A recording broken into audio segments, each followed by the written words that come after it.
It was 6 in the morning when Caroline's scream woke the entire apartment building. A scream so sharp, so full of fury, that it seemed to shake the walls of my own apartment and jolted every neighbor on the floors above and below me from their sleep. I heard her furious footsteps in the hallway, the metallic jangling of keys striking the lock over and over, and then her voice, breaking not with hysteria but with rage, as she pounded on my door with her closed fists. I was sitting in the living room, my hands crossed in my lap, staring at the door as if seeing it for the first time. I had slept barely 2 hours that night, but not from fear. I slept little because, finally, after months of humiliation and silence, I had done what I should have done from the very beginning. I changed the locks. All of them. Every single one of the 3 locks that protected the entrance to my home. Caroline's scream ripped through the silence again. "Susan, open this door right now." Her voice was a hurricane of rage. She was hitting the wood with so much force that I feared the door might give way, but it did not. It was a solid door, bought with the money I earned cleaning other people's houses for 20 years. A door that had always been open for my son, for my family, for anyone who wanted to enter with love and respect. But that morning, that door remained closed. I heard Matthew come running up the stairs. His steps were heavy, clumsy, as if he had just woken up. "What's wrong? What's going on?" he asked, his voice hoarse. Caroline answered him between feigned sobs and uncontrolled shouts. "Your mother changed the locks. My keys won't go in. I can't get into my own house." "My own house," she said, as if this apartment, which I bought alone after her father's death, as if these walls that I painted with my own hands, were hers. Matthew pounded on the door with his fist. "Mom, open up. Let's just talk about this." His voice was trying to sound conciliatory, but I knew that tone. It was the same one he used when he wanted me to give in, to be quiet, to accept the unacceptable. I stood up slowly, feeling the weight of my 64 years in my knees, and walked toward the door. I didn't open it. I just stood there, on the other side, listening to their voices mix with the murmuring of the neighbors who were beginning to peek out of their doors. "Mom, please," Matthew insisted. "I don't understand what's happening. Open the door and let's talk." I took a deep breath. My hand was trembling when I turned the deadbolt and opened it just a crack. Matthew was there, his hair messy and his eyes swollen with sleep. Behind him, Caroline stared at me with a fury she no longer tried to disguise. Her eyes were 2 black dots fixed on me, full of contempt. "How could you do this?" Matthew yelled, pushing the door with more force. I didn't back down. I stood firm, my back straight, even though everything in me wanted to collapse. I reached into the pocket of my housecoat and pulled out a white envelope, an envelope I had prepared the night before, with trembling but determined hands. I held it out to Matthew without a word. He took it suspiciously, looking at me as if I were a stranger. He slowly opened the envelope and pulled out the papers I had put inside. I watched his eyes scan the lines, his expression change from confusion to surprise, and then to something I couldn't identify. Shame, perhaps. Or fear. Caroline tried to snatch the papers from his hands, but Matthew pulled them away. "What is that? What did she give you?" she demanded, her voice shrill. Matthew didn't answer right away. He kept reading. And with every second that passed, his face grew paler. When he finally looked up, he stared at me with a mixture of disbelief and something resembling panic. "Mom, this can't be true." I nodded slowly. "It's true, every word." Caroline ripped the papers from his hands and began to read them with wide eyes. I watched her face turn from bright red to a ghostly white. The papers contained everything. Every credit card slip she had signed when she took money from my account without permission. Every text message where she insulted me and called me a burden. Every record of the times she had changed my phone's settings so I couldn't receive calls from my friends. It was all there, in black and white, with dates and proof that I had silently collected for months. There was also the copy of the deed to my apartment, showing I was the sole legal owner. And at the end, a letter from my lawyer explaining that any attempt to enter without my consent would be considered trespassing. Caroline dropped the papers onto the floor. Her mouth opened and closed several times, searching for a response that wouldn't come. Matthew bent down to pick them up, but his hands were shaking so much he could barely hold them. "Mom, I didn't know. I didn't know she," he began to say, but his voice broke. I looked at him steadily, without blinking. "Yes, you did, Matthew. You always knew." The silence that followed was dense, heavy as a block of cement. The neighbors were still peeking out of their doors, some with expressions of shock, others with quiet approval. Mrs. Davis, who lived in the apartment next door, gave me a discreet nod, as if telling me I had done the right thing.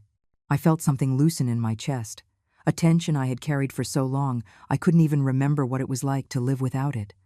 Caroline was the first to react. She turned on Matthew with renewed fury. "Do something. You're not going to let your mother do this to us." But Matthew just stared at the papers in his hands, his shoulders slumped and his gaze lost. "What do you want me to do, Caroline? It's all here. Everything you did is documented." She shoved him in the shoulder. "You're a coward. She's your mother. You have to take my side." I closed the door slowly, not slamming it, no drama. I just pushed it until the lock clicked into place with a soft but final sound. On the other side, I heard Caroline scream something else, but their voices couldn't reach me anymore. I walked away from the door and sat back down on the sofa, in the same spot where I had spent so many sleepless nights, wondering how I had ended up here, how I had allowed my own home to become a prison, how I had let my son and his wife treat me as if I were a piece of old furniture that was in their way. But that morning, as the sun began to filter through the living room window, illuminating the dust motes dancing in the air, I knew something had changed. I was no longer the woman who accepted mistreatment in silence. I was no longer the mother who swallowed her tears so as not to bother her son. That morning, sitting on my sofa, with the echo of Caroline's screams still ringing in the hallway, I understood that I had reclaimed something I thought was lost forever. My dignity. Allow me to introduce myself. My name is Susan Miller, and I am 64 years old. I know I look younger, or so the few people who still speak to me with kindness tell me. But the truth is that these last few years have aged me on the inside in a way no mirror can reflect. I've lived alone in this apartment for 3 years, although alone isn't exactly the right word. I lived invaded. I lived watched. I lived judged in every corner of my own home. But before I tell you how I came to change the locks on my door in the middle of the night, before I explain why my daughter-in-law screamed as if she were being murdered in front of the whole building, you need to understand who I am. Who I was before all this began. Because I wasn't always this quiet woman who let the humiliations pass. There was a time when I had a voice. There was a time when I was the owner of my own life. I was born in a small town where women learned from childhood that silence was a virtue and obedience, an obligation. I married young, at 19, to a good man who worked in construction. We moved to the city looking for a better life, and for 30 years, we built something together. It wasn't an easy life, but it was ours. We had Matthew when I was 23, and from that moment, my world revolved around that little boy with big eyes who looked at me as if I were the most important person in the universe. My husband died 8 years ago. A massive heart attack while he was lifting a beam on a job site. There was no time for goodbyes, no time for final words. One day he was alive, and the next he was gone. Matthew was 32 when he lost his father, and I remember him crying in my arms just like when he was a child. "I promise I'll take care of you, Mom," he told me that night. "You'll never be alone." And I believed him. I believed him with all my heart. After my husband's death, I was left with this apartment and a small pension that was barely enough to live on. For the first few years, I worked cleaning houses to supplement my income. I'm not ashamed to say it. I cleaned other people's bathrooms, ironed clothes that weren't mine, prepared meals in kitchens where I never sat down to eat. I did what I had to do to keep this roof over my head, to not be a burden to anyone. Matthew came to visit me every Sunday. He would bring donuts and coffee, and we would sit in this very living room and talk about his job, his plans, about life. They were good years, quiet years. I had learned to live with my husband's absence. I had learned to fill the silence of the house with the radio and with phone calls from my friends. I had my routine, my little pleasures. On Tuesdays, I went to the grocery store. On Thursdays, to the community center, where we took knitting classes. On Sundays to church. It wasn't an exciting life, but it was mine. 4 years ago, Matthew met Caroline. I remember the day he introduced her to me. It was a Saturday afternoon, and he showed up without calling, a little nervous, with a thin, well-dressed woman on his arm. "Mom, this is Caroline," he said with a huge smile. "She's very important to me." I greeted her with the warmth I always reserve for people who entered my home. I offered her coffee. I made her something to eat. I tried to get to know her. Caroline smiled a lot that afternoon, but it was a smile that didn't reach her eyes. She looked around my apartment with an expression I couldn't decipher at the time, but which I understand perfectly now. It was disdain.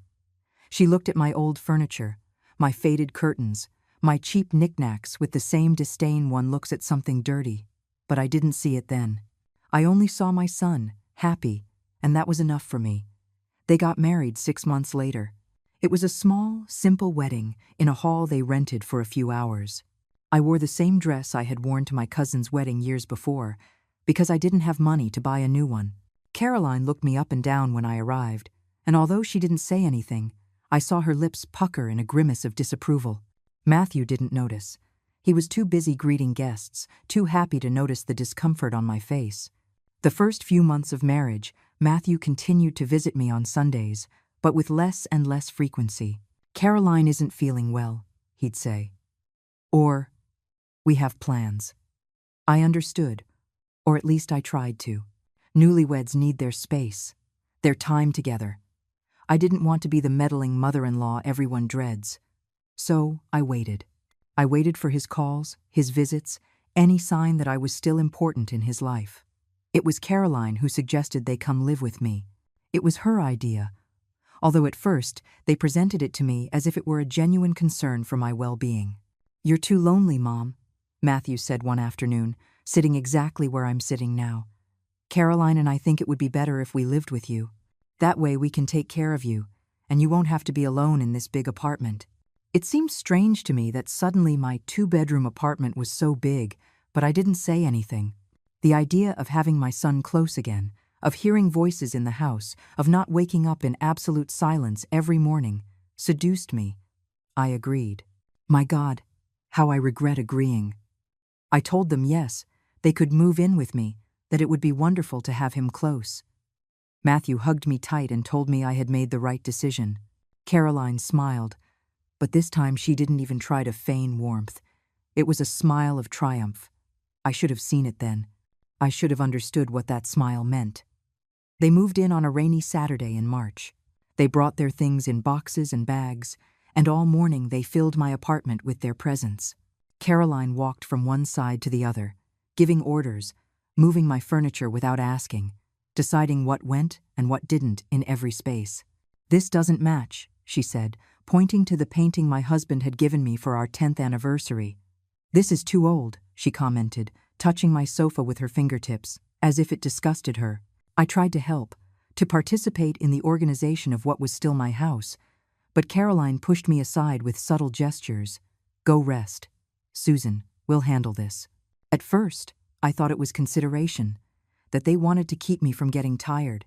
But with every hour that passed, with every decision they made without consulting me, I began to feel something strange in my chest, a discomfort I couldn't name. That night, when they finally went to sleep in what had been my sewing room, I was left alone in the living room, looking at how my apartment had been transformed into something unrecognizable. My family photos had been put away in a box. My plants had been moved to the balcony. My magazines and my cookbooks were piled in a corner, waiting to be taken somewhere where they wouldn't be in the way. I sat on the sofa and cried silently, not yet understanding why I felt like an intruder in my own home. If I had known then what was to come, if I could have seen even a glimpse of the hell that was about to begin, I would have changed the locks that very night. But I didn't. Because I still believed that a mother's love could withstand anything. Because I still thought my son would protect me. Because I didn't yet know that sometimes family can be your worst enemy. The first few days after Matthew and Caroline moved in with me were strange, but not necessarily bad. I was trying to adapt to having people in the house again, to hearing voices and movement in the rooms. I got up early, as always, and made coffee for the 3 of us. Matthew would rush off to work with a piece of toast in his hand, kissing my cheek like he did when he was young. Caroline stayed in bed later, and when she finally came out of the room, she barely greeted me. I thought it was a matter of time, that eventually we would find a rhythm, a way of living together that worked for everyone. I gave her space. I didn't ask uncomfortable questions. I tried to be the discreet mother-in-law that all daughters-in-law want. I cooked their favorite meals, washed their clothes along with mine, kept the house clean and tidy. I did everything a mother does, hoping to receive even a crumb of affection or gratitude in return. The first week, Caroline spent most of the day out. She said she had errands, was visiting friends, needed to go shopping. I used those hours of solitude to regain some of the peace I had lost. I would sit on the balcony to drink my tea, call my friend Barbara to chat, watch my television shows, small moments where I could breathe without feeling like I was being watched. But that changed quickly, very quickly.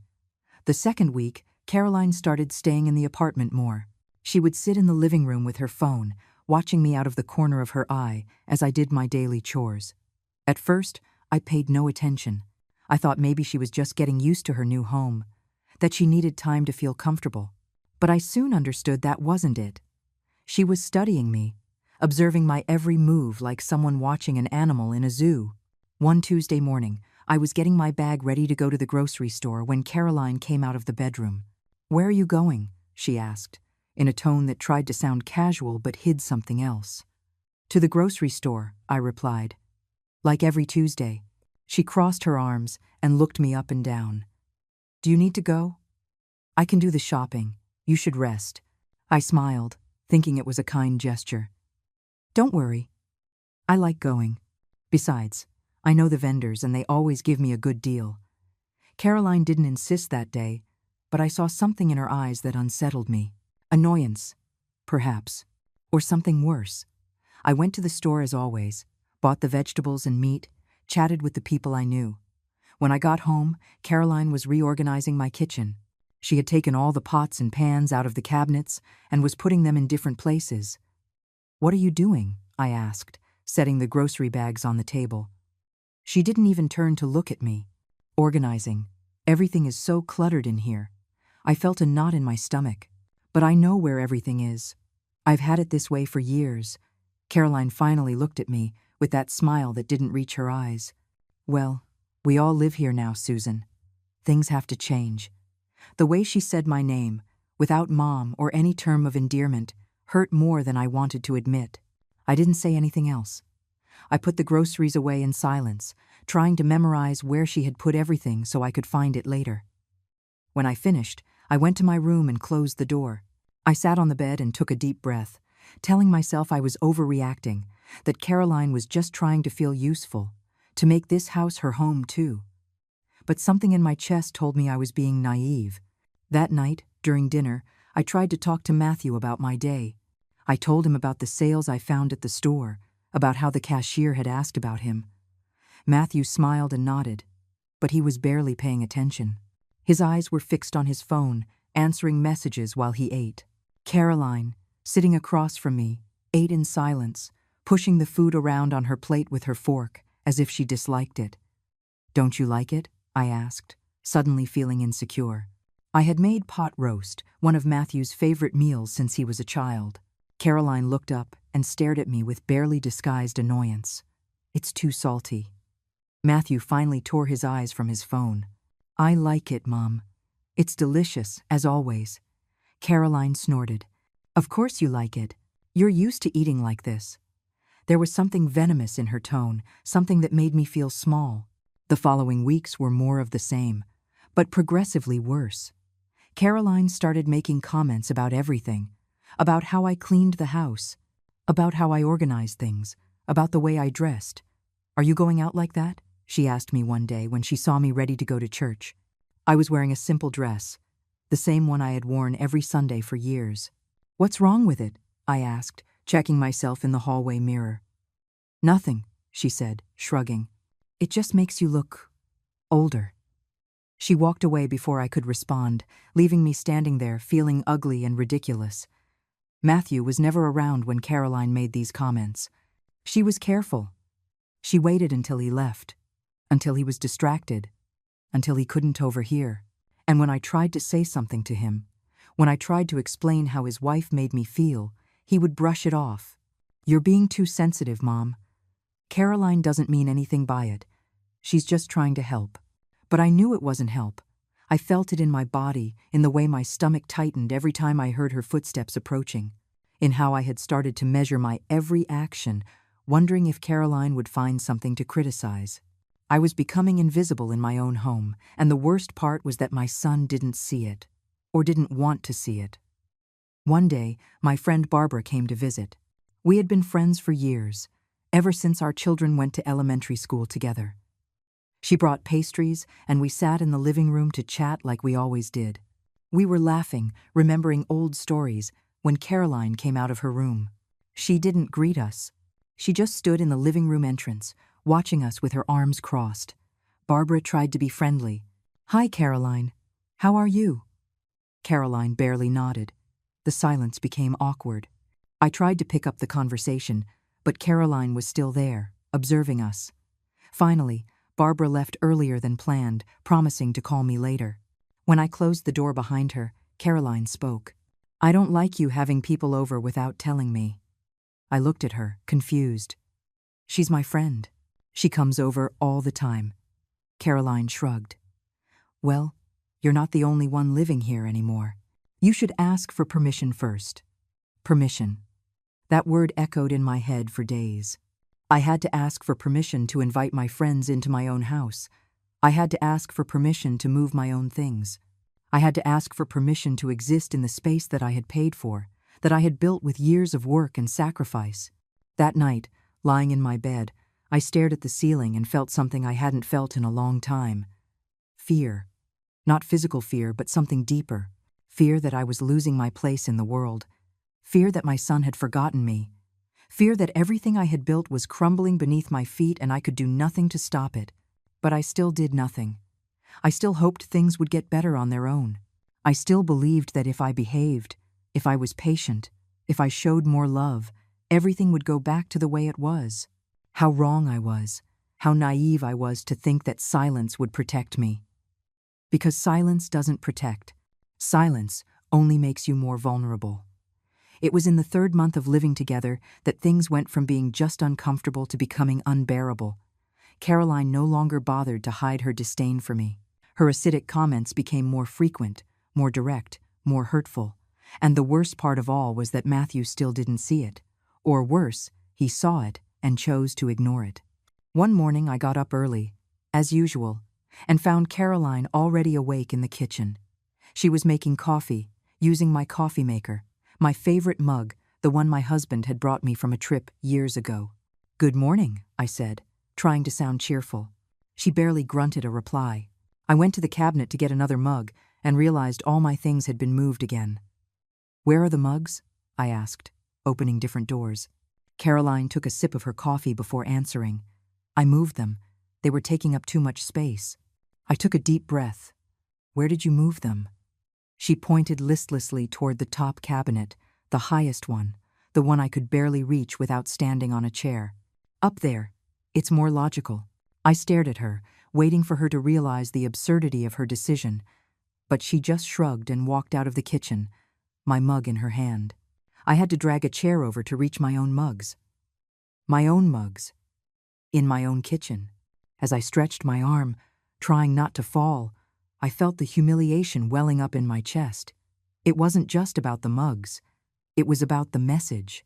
It was about making me understand that I no longer had a voice or a vote in what happened under my own roof. That same afternoon, I decided to go for a walk. I needed air. I needed to escape those walls that felt more like a prison every day. I grabbed my purse and headed for the door when Caroline intercepted me. "Where are you going?" Her tone was an interrogation, not a casual question. "For a walk," I replied, trying to stay calm. "Why?" I looked at her, not understanding. "Because I want to.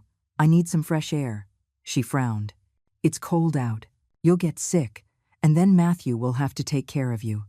I ignored her and left anyway, but her words followed me on my entire walk. The way she said, "Matthew will have to take care of you," as if I were an inevitable burden, something heavy my son would be forced to carry against his will. When I returned an hour later, Caroline was on the phone with Matthew, telling him that I had gone out alone even though she had warned me about the weather. "She doesn't listen to me," I heard her say. "She's just being stubborn. I don't know what we're going to do with her." Matthew came home that night with a worried look on his face. "Mom, Caroline told me you went out by yourself. Are you okay?" I nodded, confused by his alarmed tone. "Yes, I just went for a walk. I do it all the time." He exchanged a look with Caroline.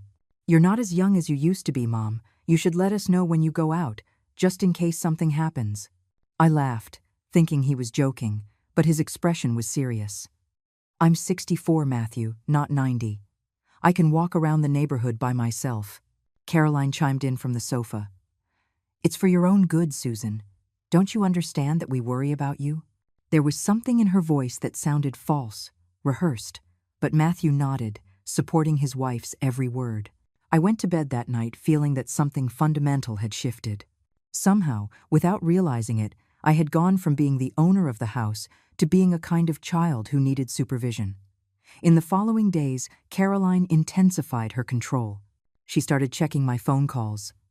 "Who is this number that called you 3 times?" she would ask, looking at my phone, which she had taken from the table without permission. "It's Barbara, my friend." Caroline made a face. "She calls you a lot. What do you two have so much to talk about?" I didn't answer. I didn't owe her an explanation, but I felt obligated to give one anyway. One Thursday, the day I went to the community center for my knitting class, I got ready as usual. I fixed myself up, grabbed my bag with my needles and yarn, and headed for the door. Caroline appeared, blocking my path. "Where do you think you're going?" I looked at her, tired. "To the community center. Like every Thursday." She shook her head. "Matthew asked me not to let you go out today. He said you looked tired." I felt my blood boil. "Matthew is at work." "When did he ask you that?" Caroline smiled smugly. "This morning. He sent me a text." I didn't believe her, but I had no way of proving it without causing a major conflict. I stayed home that day, sitting in my room, feeling the walls close in on me.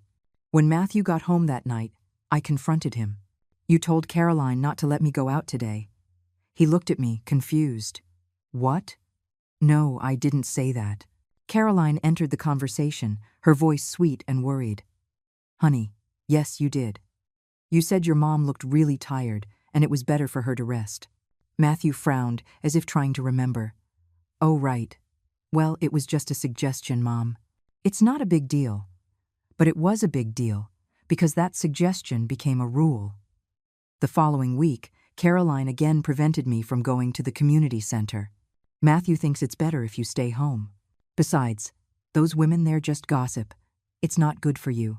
I tried to call Barbara to explain why I hadn't been, but I couldn't find my phone. I looked all over the house until I finally found it hidden under some sofa cushions. "How did my phone get here?" I asked, holding the device. Caroline was cooking and didn't even turn around. "I don't know. Maybe you left it there and forgot." But I knew I hadn't left it there. I always left my phone on my nightstand. Always. I checked the device and discovered I had missed several calls from Barbara. When I tried to call her back, the phone wasn't working right. The screen would freeze, apps would close on their own. I asked Matthew to look at it. He took it, fiddled with it for a moment, and handed it back. "It's fine, Mom. You just have to restart it." But when I restarted it, I discovered my contacts had been erased. All of them. Years of phone numbers, names, addresses, everything was gone. I felt a surge of panic. "Matthew, my contacts are gone." He sighed impatiently. "You must have touched something by accident. These phones are complicated for you," Caroline added from the kitchen. "That's why we tell you to be careful, Susan. You're not exactly up to date with technology." I stared at the blank screen of my phone, feeling like I had lost more than just numbers. I had lost my connection to the outside world. I could no longer call Barbara, or the other ladies from the community center, or my distant cousins. I was isolated. I tried to recover some numbers by asking Matthew, but he was always busy, always in a hurry, always promising we would do it later. And later never came. I began to realize that with every day that passed, My world was getting smaller. My friends stopped calling because they thought I was ignoring them. My outings were reduced to going to the grocery store once a week, always accompanied by Caroline, who supervised every purchase I made. "You don't need that much soap," she would say, taking things out of my cart. "You're spending too much." But it was my money, my pension, the money I had earned with years of work. Still, I didn't have the strength to fight. Every confrontation left me exhausted, and Caroline always found a way to make me look like the unreasonable one, the difficult old woman who didn't understand what was best for her. One night, while I was washing the dishes after dinner, I heard Caroline and Matthew talking in their room. Their voices were low, but the walls in this apartment are thin. "She can't go on like this," Caroline was saying. "She's getting worse. She forgets things, leaves everything out. She can't take care of herself." Matthew mumbled something I couldn't hear. "We have to think about options," Caroline continued. "There are places for people like her, places where they can take better care of her." My hands trembled as I held the plate I was washing. Places for people like me. They were talking about me as if I were sick, as if I were incapable. And the most painful part was hearing my son consider those options. My own son, the boy I had raised alone after his father died, was discussing where to put me because his wife wanted him to.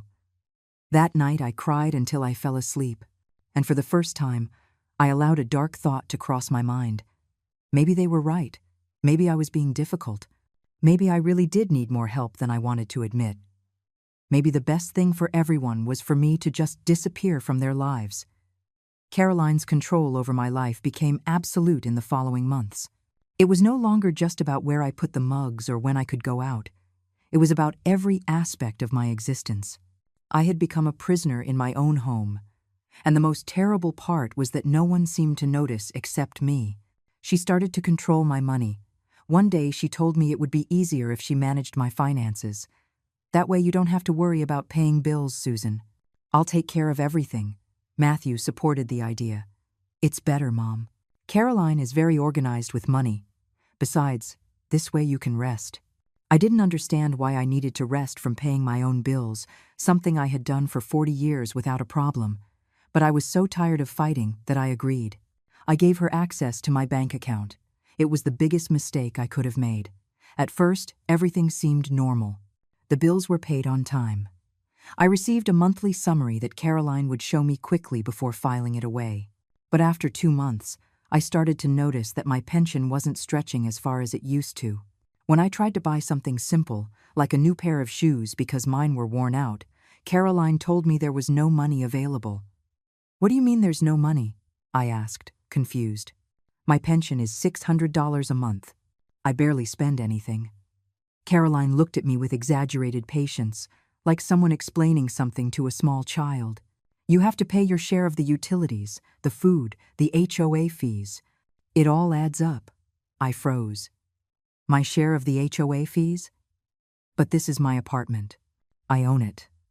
Caroline smiled in that way that already set my nerves on edge. "Exactly. That's why you have to pay the maintenance, the property taxes, the utilities. Matthew and I chip in, but since it's your property, you have to cover most of it." Her words sounded logical on the surface, but something didn't add up.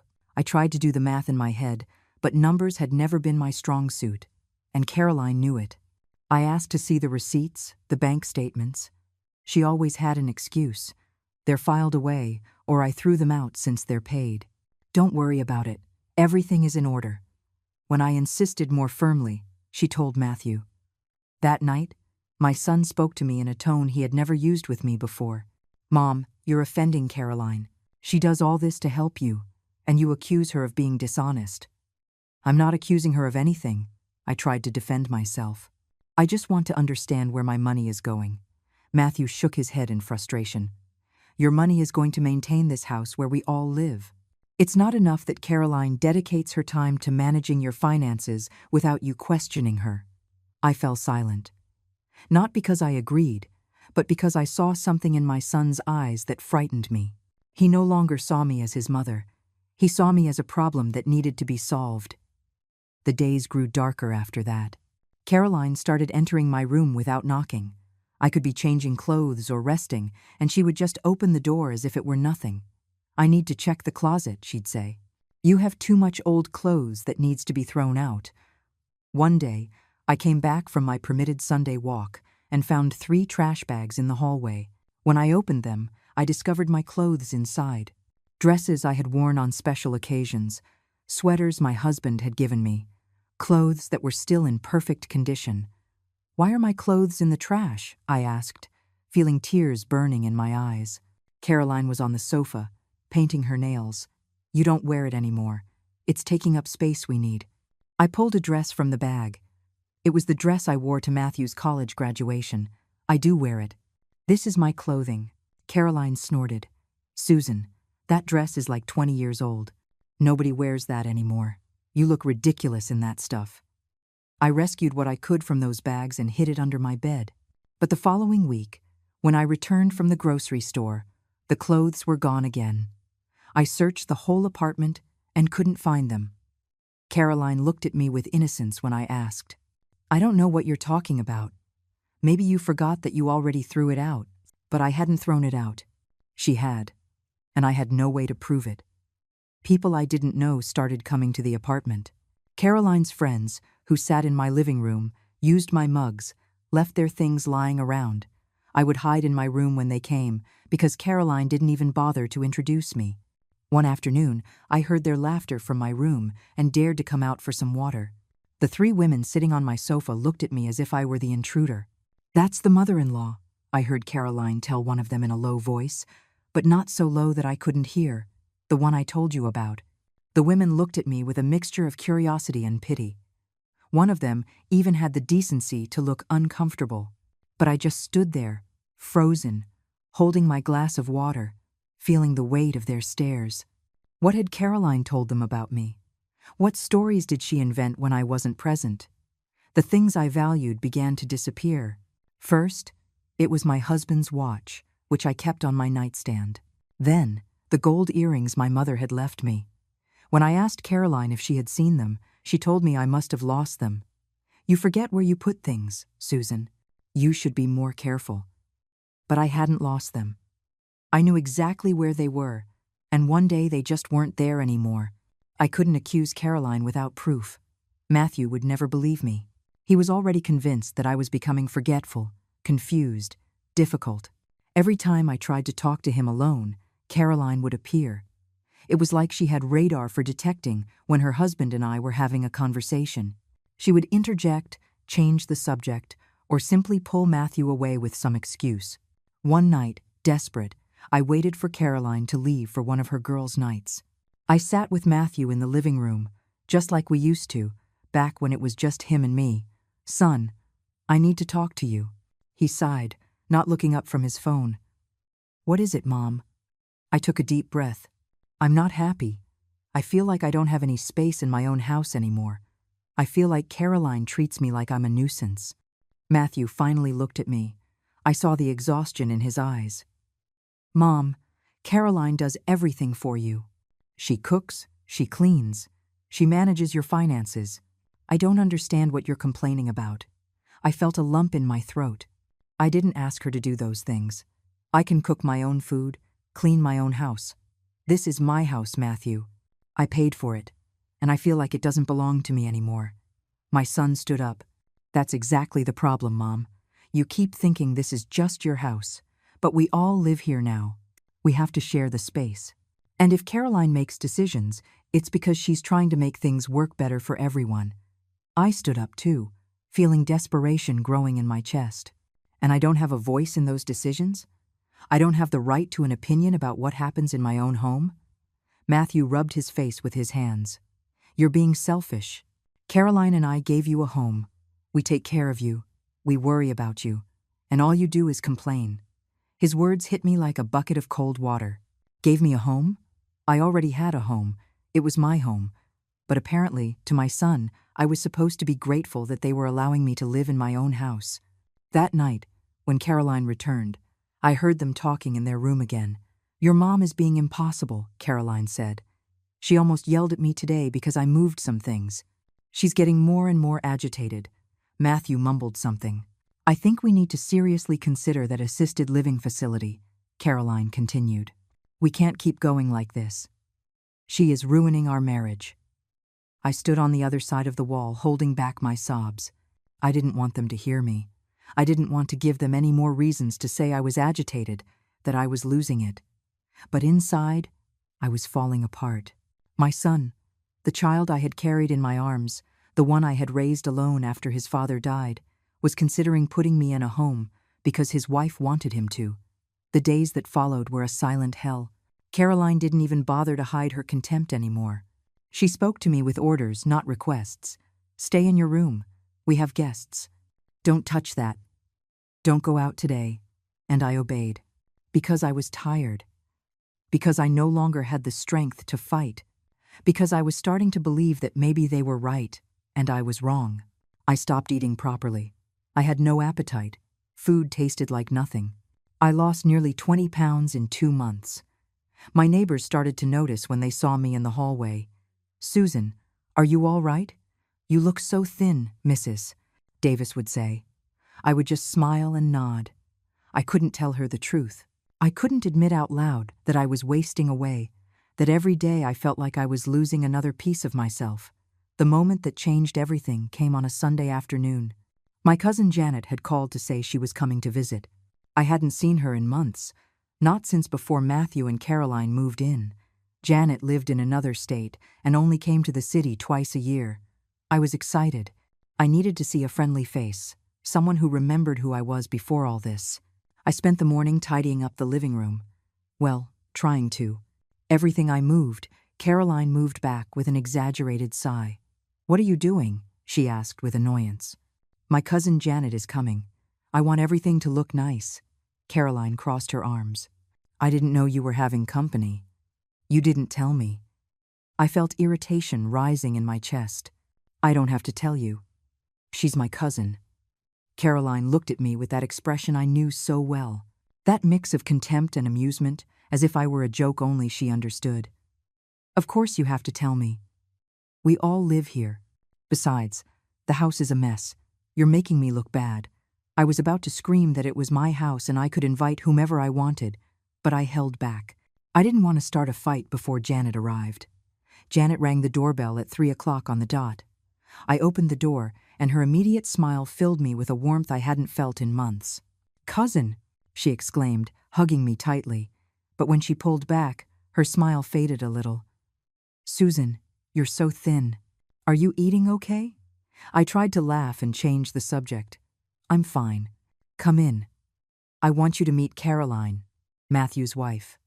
We entered the living room, where Caroline was sitting on the sofa, looking at her phone. She didn't even look up when we walked in. "Caroline, this is my cousin Janet." Janet extended her hand with a friendly smile. "Nice to meet you. Susan has told me so much about you." Caroline gave her a limp, uninterested handshake and returned her attention to her phone. "Hi." Nothing else. Just that. The atmosphere became awkward immediately. Janet looked at me, confused, and I tried to hide the embarrassment I felt. We sat down on the armchairs and began to talk, catching up on family, on her life, on everything that had happened in the last few months. But Caroline was still there, on the sofa, not moving. It wasn't that she was participating in the conversation. She was just there, listening, judging. "Would you like some coffee, Janet?" I offered, getting up. My cousin nodded gratefully. I headed to the kitchen, and Janet followed me, leaving Caroline alone in the living room. As I prepared the coffee, Janet spoke in a low voice. "Cousin, is everything all right? You look exhausted, and so thin." I forced a smile. "I'm fine. It's just been a difficult few months of adjustment." Janet put her hand on mine. "You don't seem like yourself. Does Matthew know how you look?" My eyes filled with tears without permission. I tried to blink them back, but Janet had already seen them. "Susan, what is going on here?" I was about to answer, about to let out everything I had been holding in for months, when Caroline appeared in the kitchen doorway. "The coffee smells good," she said, her voice sweet, but her eyes were cold. She just stood there, clearly listening to our conversation. Janet looked at me, waiting for me to say something, but I couldn't. I finished making the coffee in silence, and we returned to the living room. The tension was palpable. Janet tried several times to restart the conversation, but Caroline always found a way to interrupt or make sarcastic comments. "Susan, are you still going to your knitting class?" Janet asked. Before I could answer, Caroline chimed in. "She doesn't go anymore. She was getting too tired, and Matthew thought it was better for her to rest." Janet looked at me, surprised. "You don't go? But you loved that class." I nodded weakly. "Yes, but things have changed." Caroline smiled smugly. "Susan is at an age where she needs more care. That's why Matthew and I are here, to make sure she's okay." The way she said it, with that condescending tone, as if I were an invalid, made me feel small. I saw Janet frown, clearly annoyed by the comment, but she said nothing. Then Matthew arrived. He walked in the door with a takeout bag. "Hi," he said, surprised to see Janet. "I didn't know we had company." Janet stood up to greet him. "Matthew, it's been so long. I came to visit your mom." Matthew smiled, but it was a tense smile. He looked at Caroline, who returned a look loaded with meaning. One of those silent exchanges that couples have, which everyone else can feel but not decipher. Caroline stood up and walked over to Matthew. "Your mom didn't tell us her cousin was coming." "I would have prepared something special." There was a reproach in her voice, though she tried to sound casual. Matthew looked at me with that expression that had become so familiar. Disappointment. As if I had done something wrong. "Mom, you should let us know when you invite people over." I felt the humiliation flush my cheeks. Janet felt it too, because she stood up abruptly. I called to say I was coming. Susan shouldn't have to ask for permission for her cousin to visit. Her voice was firm, defensive. Matthew shrugged. "It's not about permission. It's about coordination. We all live here." Caroline moved closer to Matthew, taking his arm possessively. "It's just that Susan forgets to tell us things sometimes. You know, at her age." Janet looked at me, waiting for me to defend myself, to say something. But I couldn't. I was too embarrassed, too tired. I saw her open her mouth, ready to say something else, but I shook my head subtly. I didn't want to cause more trouble. The visit ended shortly after that. Janet said goodbye with a long hug, whispering in my ear, "Call me. Please, call me." I nodded without saying anything. When I closed the door behind her, I felt as if I had closed the door on my last connection to the outside world. Matthew and Caroline were already in the kitchen, and I could hear their low, angry voices. "Your cousin is nosy," Caroline was saying. "You can tell she's filling your mom's head with ideas." Matthew mumbled something I couldn't hear. I stood in the hallway, invisible in my own home, listening to them talk about me as if I didn't exist. "You should talk to her," Caroline continued. "Tell her not to come over without an invitation. It just makes your mom more agitated." That night, at dinner, no one spoke. The silence was thick, uncomfortable. I ate mechanically, not really tasting the food. Matthew stared at his plate, frowning. Caroline ate with precise, satisfied movements. When I finished, I stood up to take my plate to the kitchen. Caroline spoke without looking at me. "Susan, we need to talk about visitors. You can't keep bringing people over without notice." Something in me snapped. I dropped the plate in the sink with more force than necessary. "She's my cousin. I have a right to see my family." Caroline stood up, walking toward me with slow, deliberate steps. "It's not just your house anymore, Susan. How many times do we have to tell you?" Her voice was low, but loaded with venom. "If you're going to live here with us, you have to follow the rules." Matthew stood up too, getting between us. But not to defend me, to calm the situation. "Mom, please don't make this harder."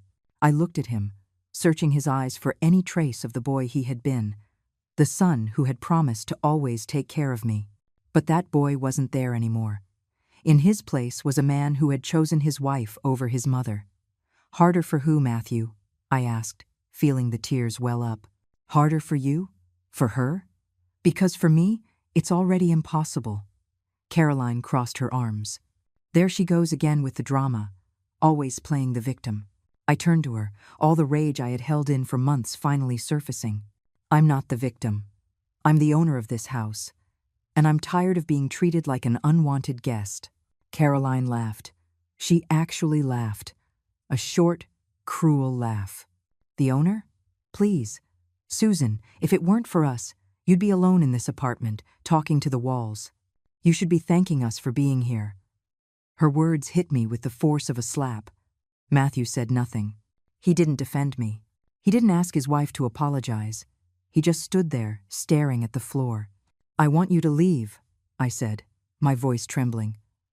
I want my house back. I want my life back. Caroline took a step toward me, her face now inches from mine. We're not going anywhere. And if you have such a problem with us being here, maybe you're the one who should leave.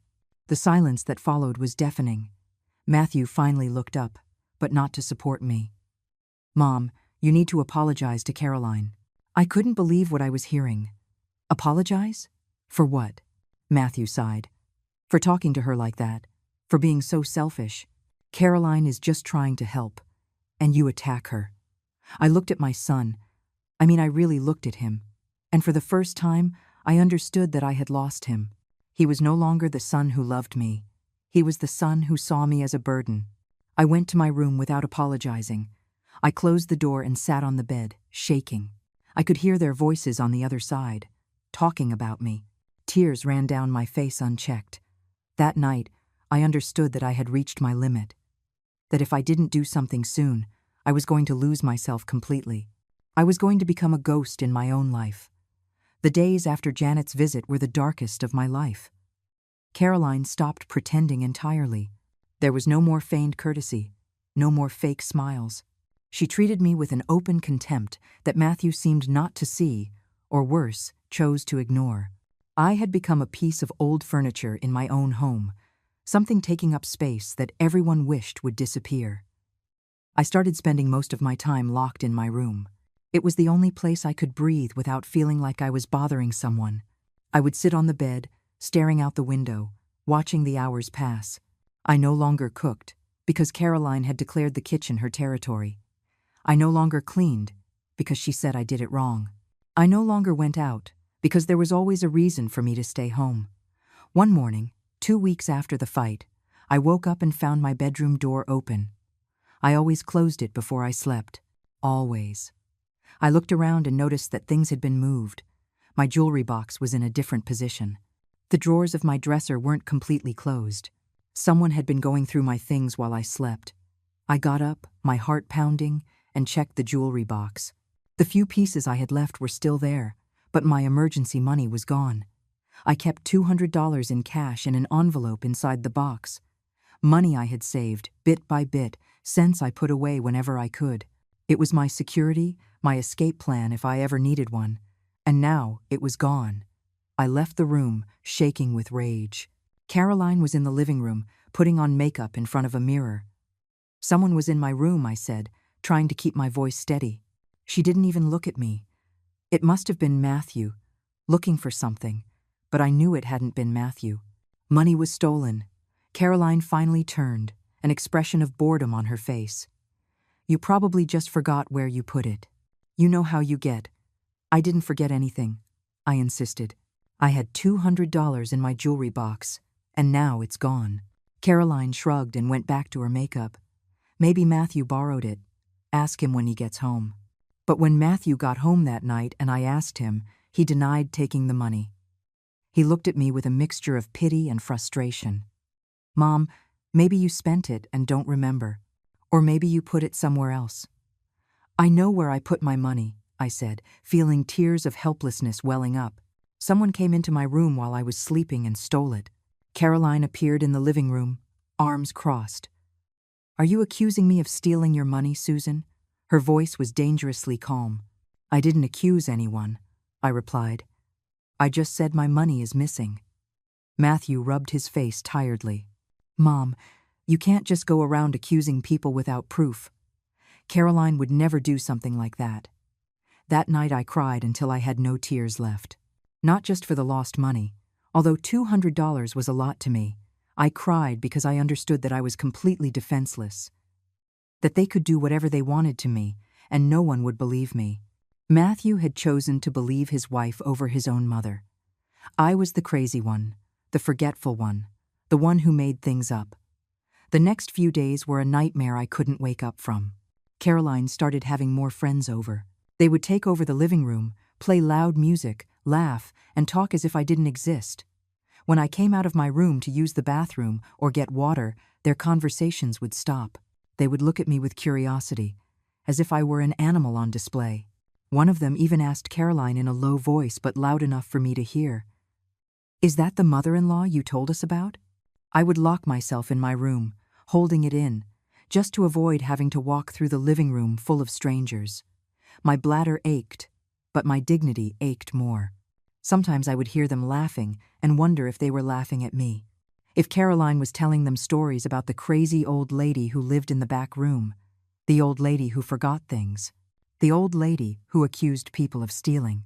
One afternoon, while they were all gathered in the living room, I heard Caroline on the phone. Her voice was loud enough for me to hear from my room. "Yeah, it's hard living with her. No, she doesn't realize what a burden she is. Matthew is exhausted, but he doesn't want to put her in a home because he feels guilty." Every word was a nail in my heart. That's how they saw me. As a burden. As a problem to be solved. I stopped eating almost completely. Food was a knot in my throat. I lost more weight. My clothes were huge on me. The neighbors who saw me in the hall asked if I was sick. I just smiled and said I was fine, because admitting the truth meant admitting that I had failed, that I couldn't keep my son's love, that I couldn't defend my own home. One morning I woke up and didn't want to get out of bed. I just lay there, staring at the ceiling, with no strength to face another day. I heard Matthew and Caroline getting ready to leave. I heard the door close. And I stayed there, in the silence, thinking that maybe it would be easier if I just ceased to exist. If I just disappeared, like everyone seemed to want. But then my phone rang. It was an unknown number. I almost didn't answer, but something made me pick up. It was Janet. "Susan, I got your number from Mrs. Davis. I'm worried about you. You haven't returned my calls." I hadn't returned her calls because I didn't know how to explain what was happening, how to tell her I was falling apart. "I'm fine." I lied, my voice cracking. Janet didn't believe me. "You don't sound fine. I'm coming to see you tomorrow." I tried to dissuade her, to tell her it wasn't necessary, but she had already decided. "I'll see you tomorrow at 2. And Susan, don't tell Matthew or Caroline I'm coming." She hung up before I could protest. I spent the rest of the day in a state of anxiety. Part of me wanted to see Janet desperately. Another part was terrified of what would happen if Caroline found out. The next day, at 2 o'clock, Janet knocked on the door. I was alone in the apartment. Matthew was at work, and Caroline had gone out. I opened the door, and Janet froze when she saw me. "My God, Susan, what is happening to you?" She hugged me, and in that hug, all the walls I had built came crashing down. I cried like I hadn't cried in months. Sobs that came from the deepest part of my chest. Janet led me to the living room, and I sat down, unable to stop crying. "Tell me everything," she said, taking my hands in hers.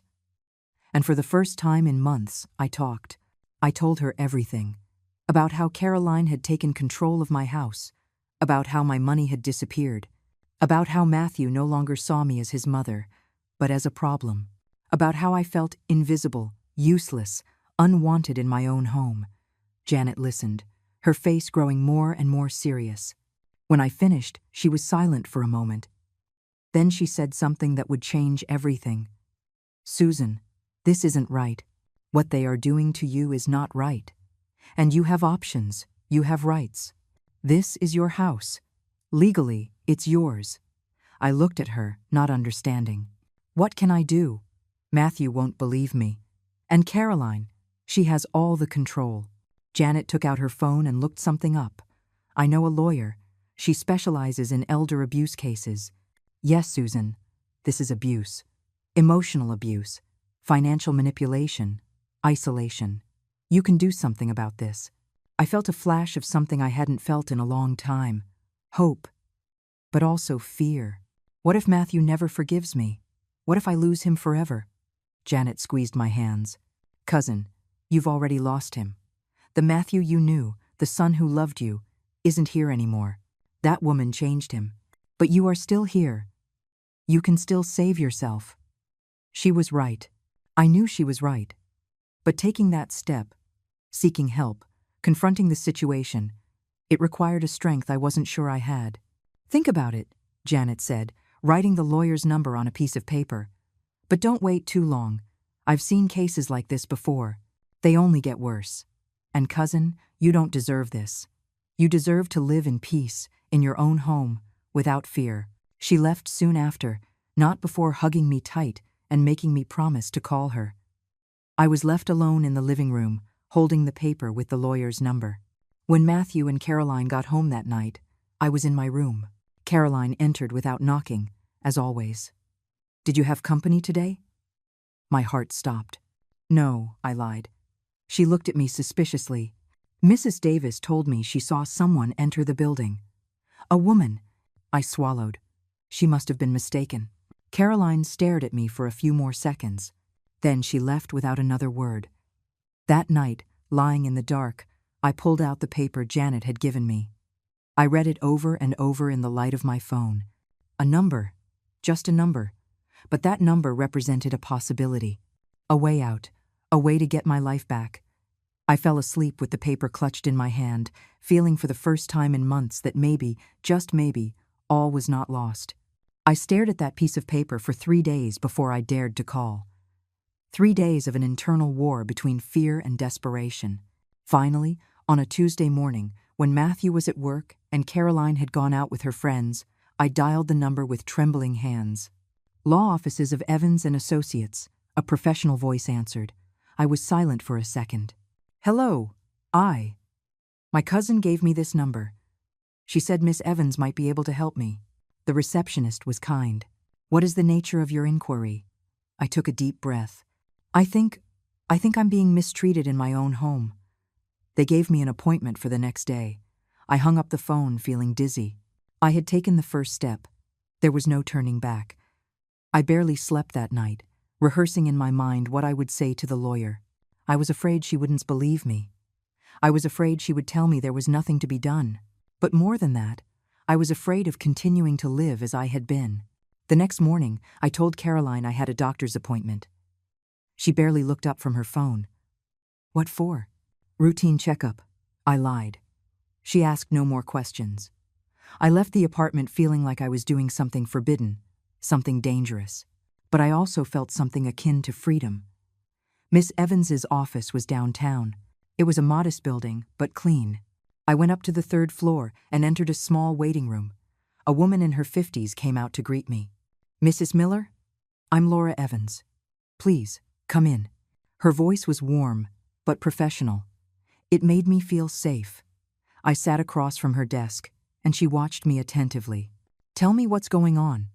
And so, for the second time in a week, I told my story.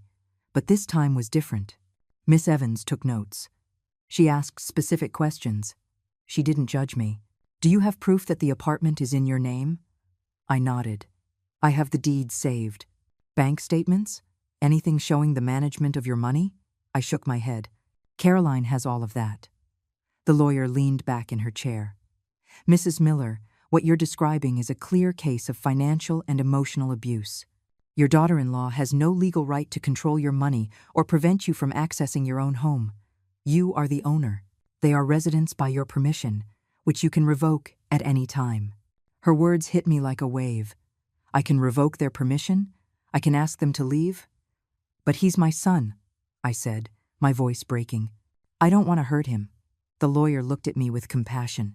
I understand, but your son is allowing his wife to mistreat you.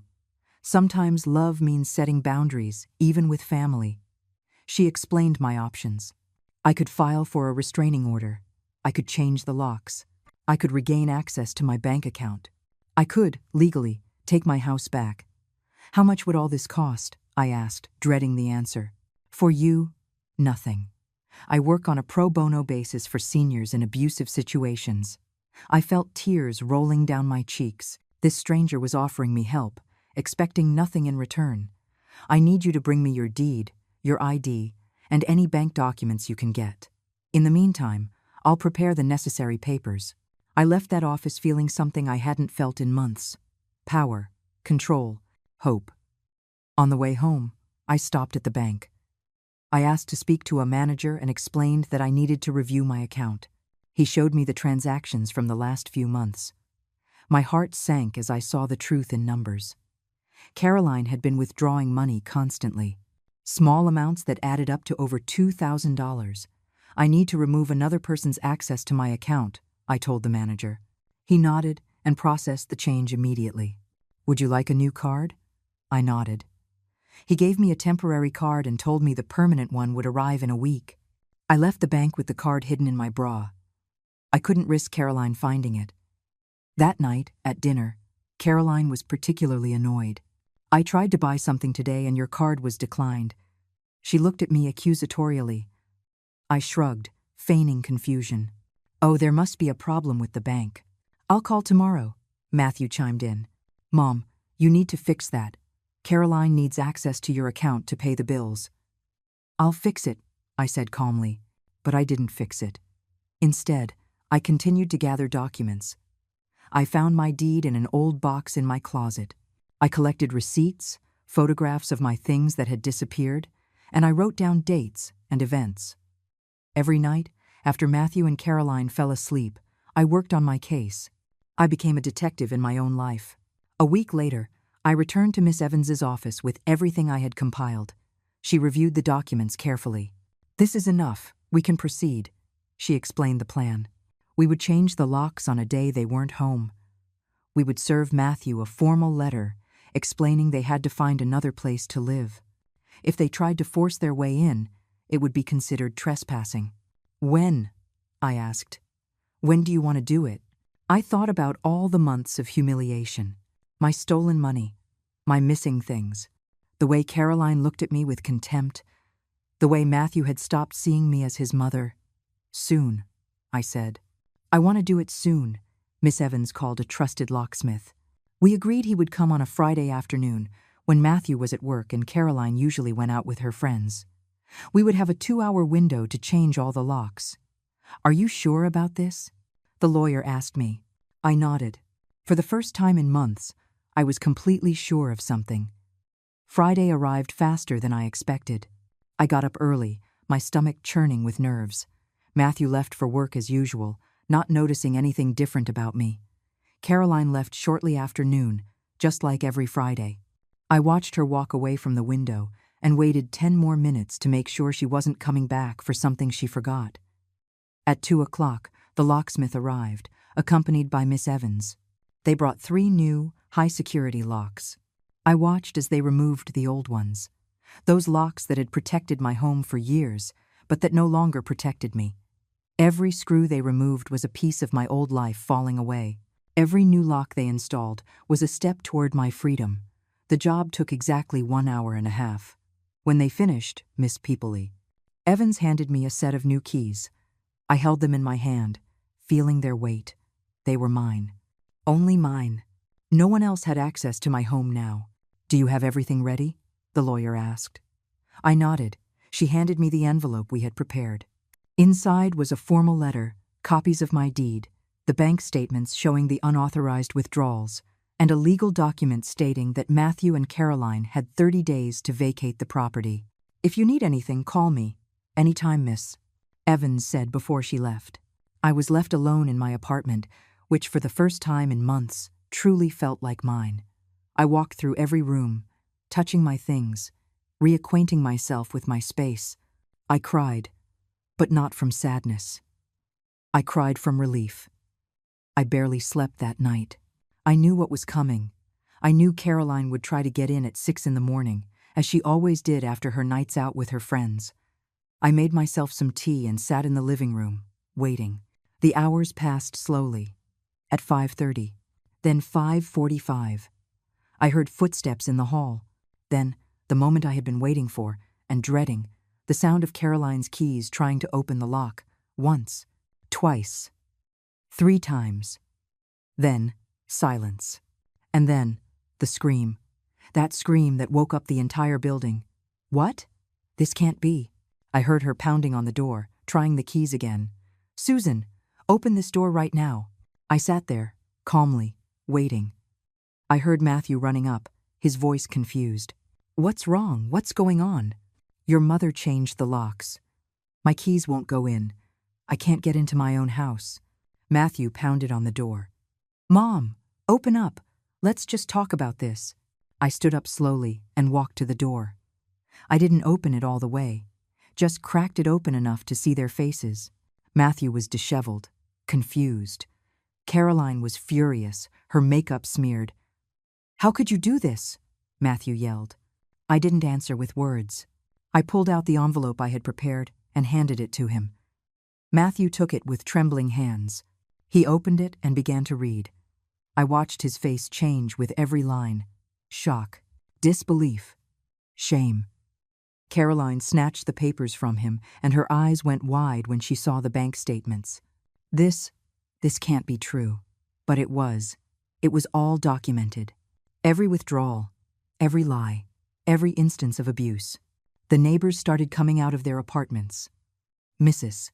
Davis looked at me with approval. Others watched the scene with curiosity. Matthew tried to speak. Mom, I didn't know. I didn't know she. I cut him off, my voice firm. Yes, you did, Matthew. You always knew. You just chose not to see it. Caroline tried to push past me, but I kept my hand on the door. You have 30 days to get your things. Any attempt to enter without my permission will be considered trespassing. You can't do this, Caroline screamed. We're family. I looked her directly in the eyes. Family doesn't steal. Family doesn't humiliate. Family doesn't turn your home into a prison. I closed the door gently and slid the deadbolt. On the other side, I heard Caroline scream something else, but their voices couldn't reach me anymore. They no longer had power over me. I walked away from the door and sat on my sofa. My hands were shaking, but it was from adrenaline, not fear. It was over. I had my house back. I had my life back. The screaming eventually stopped. I heard footsteps retreating down the hall. Silence. An hour later, there was a knock on my door. It was Mrs. Davis. Susan, are you all right? I opened the door, and she came in, carrying donuts and coffee. You should have done this months ago, she said tenderly. We all knew what was happening. We all saw it. Other neighbors came by too. They hugged me, told me I was brave, offered their support. For the first time in months, my living room was filled with genuine laughter, real conversation, true affection. That afternoon, Janet called. You did it. I did it, I replied, and we both cried with joy on the phone. Barbara called too, having gotten my number back. I always knew you were stronger than you thought, she said. The following days were strange but liberating. Matthew called several times. At first, he tried to convince me to change my mind. Then he tried to negotiate. Finally, he just asked for permission to get their things. We agreed on a day and time. He came with Caroline, but she didn't say a word to me. They packed in silence while I watched from the living room. Before they left, Matthew stopped in front of me. I'm sorry, Mom. I'm sorry I didn't listen to you. I looked him in the eyes. I'm sorry too, son. I'm sorry you chose to lose me. No, he replied. He just picked up his boxes and left. I closed the door behind them and knew that chapter of my life was over. The weeks passed. I went back to my knitting class. I reconnected with my friends. I painted my bedroom walls a new color. I bought new plants. Slowly, I turned my house back into a home. My home. A place where I decided who came in and who stayed out. A place where my voice mattered. A place where I mattered. A month later, Matthew tried to visit. He knocked on the door one Sunday afternoon. I opened it and saw him standing there, alone, without Caroline. Can I come in? I looked at him for a long moment. I saw my son, but I also saw the man who had abandoned me when I needed him most. No, Matthew, you can't. His eyes filled with tears. Mom, please. I want to fix things. Fixing things takes time, I said calmly, and it requires you to really understand what you did. I'm not ready for that yet. Maybe someday. I closed the door gently, not with anger, not with pain, with peace. Because I had learned something fundamental. Self-love is not selfishness. Setting boundaries is not cruelty. Protecting yourself is not a sin. I sat on my sofa, in my living room, in my house. The sun came through the window, illuminating the dust motes dancing in the air. I took a sip of my tea and smiled. I was 64 years old, and I had just learned the most important lesson of my life. It's never too late to get your dignity back. It's never too late to stand up for yourself. It's never too late to choose yourself. And if one day Matthew truly changed, if one day he understood what he had allowed to happen, maybe we could rebuild something. But it would be on my terms, in my space, with my rules, because this was my house, my life, my peace. And no one, not even my own son, would ever take it from me again.